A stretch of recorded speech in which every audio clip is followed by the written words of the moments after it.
서울 을지로 인근 세운 3구역을 재개발하는 힐스테이트 세운.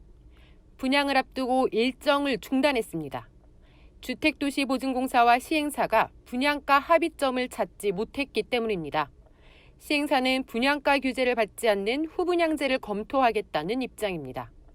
여의도 MBC 부지에 들어서는 아파트 브라이튼도 분양가 문제로 후분양 논의에 한창입니다. 강남 일부 재건축 단지에 이어 서울 주요 지역까지 후분양 체제로 돌아서는 모습입니다.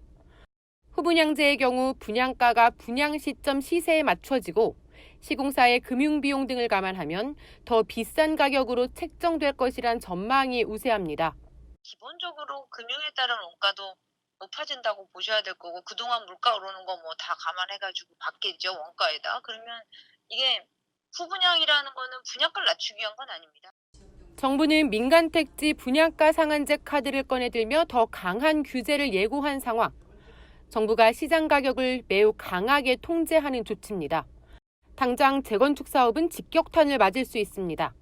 지난 2007년 참여정부가 부동산 규제책으로 민간 택지 분양가 상한제를 실시하자 재건축이 수년간 중단됐습니다.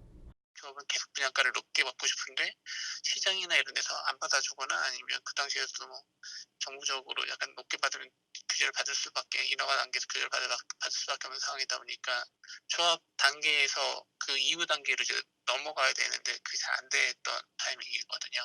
분양가 상한제의 영향이 좀 컸고요.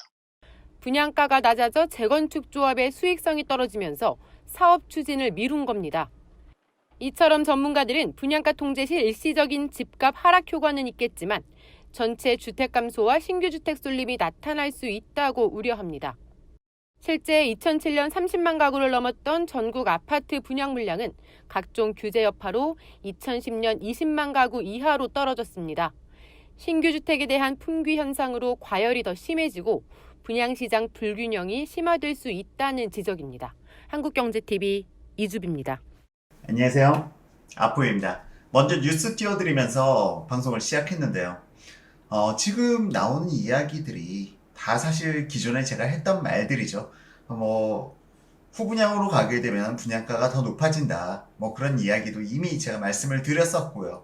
그리고 수요와 공급이다. 수요와 공급이 어긋나 버리면 주택가격은 다시 한번 폭등한다 라고 말씀을 드렸어요. 그리고 입주 물량과 관련돼서 입주 물량이 많으면 반드시 집값이 하락하는 건 아니다 라는 부분에 대해서 제가 말씀을 드렸습니다. 그리고 집값이 일시적으로 조정은 나타날 수가 있어요. 왜? 워낙에 많은 입주 물량 때문에 집값 조정은 나타날 수 있지만 사람들이 그 이후에 기대감이 발생되면은 그 어려운 시기도 사람들이 버팁니다. 그리고 지금과 같이 대출이 규제되고 오히려 자금을 압박하면 압박할수록 사람들은 다 대비를 하게 돼요. 여러분들은 돈 많은 분들이 오히려 상당히 무계획적이고 그럴 것 같지만 여러분들이 생각하는 것보다 돈 많은 사람들은 훨씬 더 계획적입니다. 제가 어제 아침에 기생충이라는 영화를 봤는데요. 거기서 송강호가 계속 하는 얘기가 나와요. 계획이 뭔 필요가 있어. 계획대로 되지 않는 게 삶이다. 그건 분명 맞는 얘기예요. 계획대로 안 되는 게 삶입니다. 안 되는 걸 되게 하는 게 사실은 부자들의 능력이고요.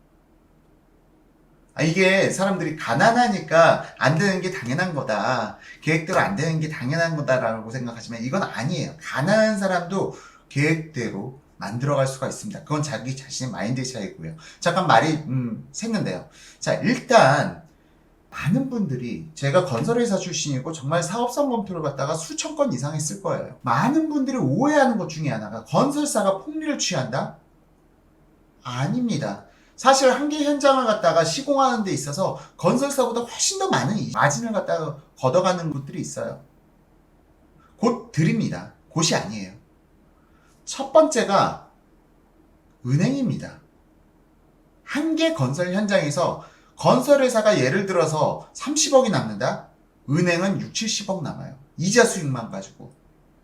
근데 사람들은 건설회사는 그나마 건설이라도 하고 미분양에 대한 리스크는 전부 다 건설회사가 집니다. 그런데 은행은요? 은행은 리스크 하나 안 걸고 불로소득 아닙니까? 그럼 건설회사를 탓할 게 아니라 은행을 탓해야죠. 어쨌든 이 이야기를 말씀드리는 것은 건설회사가 후분양을 하게 된다?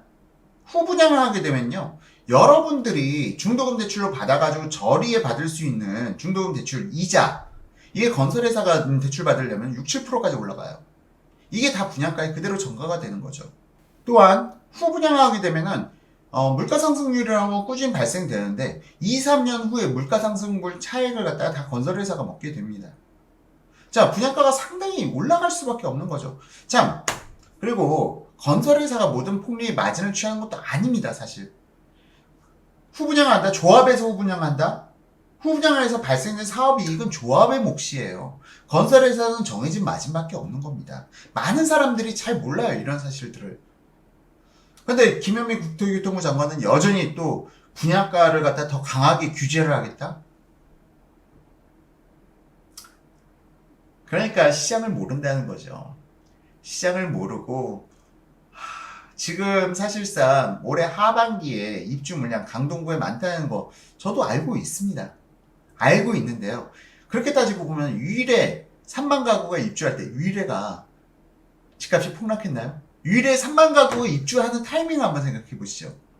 유일에는 입주할 때마다 가격이 더 올라갔어요. 자, 그렇기 때문에 입주 물량이 많다고 해서 무조건 가격 하락이 나타나는 것은 아니다. 사람들이 기대 심리가 있으면 그걸 버텨내게 됩니다. 그리고 말씀드렸다시피 부자들은 이미 5, 6개월 이후의 잔금 계획이 지금 벌써 다 서 있다는 점이에요. 기생충이라는 영화에서 말씀드렸다시피 가난한 사람들일수록 무계획적인 삶을 삽니다. 하지만 자본력이 갖춰진 자산가일수록 상당히 계획적인 삶을 살고 있어요.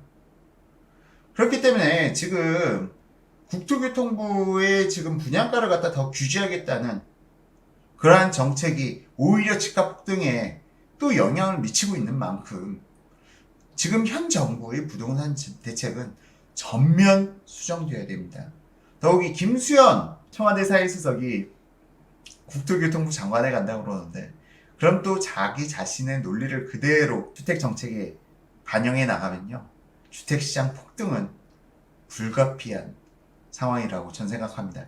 더욱이 제가 바로 지난 방송에서 강남의 신고가 갱신단지 현황을 갖다 말씀드렸는데요. 보시면서 어떠신가요? 분양가 대비해서 6, 7억씩 올라간 아파트 현재 가격들. 자, 이게 분양가 규제의 참 어리석은 모습이에요. 분양가를 규제해서 그 차액을 갖다가 결국은 투자자들이 다 가져가는 겁니다. 차라리 분양가 규제를 갖다가 줄이고 시장에다 맡기게 되면요, 건설회사 차라리 그 6, 7억 오른 것만큼 건설회사에서는 더 마감 수준을 높이겠죠. 강남의 신규 분양 아파트들은요, 입주할 때 그 인테리어, 건설회사의 인테리어를 그대로 쓰질 않아요. 한 3, 40%는 인테리어 전면 다 뜯어 고칩니다. 얼마나 큰 사회적 낭비입니까? 일단 오늘 사실은 방송이 이런 주제의 내용의 방송이 아니었고요. 서울 서남권 아파트 시장 신고가 갱신단지 현황 영상을 갖다 올려드리려고 했는데 약간 영상이 늦어져가지고 오늘 새벽의 영상은 이 영상으로 대체하고요. 서울 서남권 신고가 갱신단지 바로 업데이트해서 올려드리도록 하겠습니다. 지금 강남만 상승한다라고 하는데 사실은 가격 대비해서 상승률로 따지게 되면요, 강남이 그렇게 높은 것만은 아닙니다. 서울 전 지역에 인기가 높은 단지는 지금 강남보다 더 높은 상승률을 보이는 곳들이 많이 있습니다. 자, 그러면은 서울 서남권, 중심권, 서부권, 동부권까지도 해서 제가 영상 빨리 준비해서 올려드리도록 하겠습니다. 아포유는 늘 여러분께 가장 정직하고 진실된 정보를 전달해드리기 위해 노력하겠습니다. 자, 오늘 하루도 힘찬 하루 되시고요. 여기까지 시청해주신 아포유 가족 여러분, 감사합니다. How long time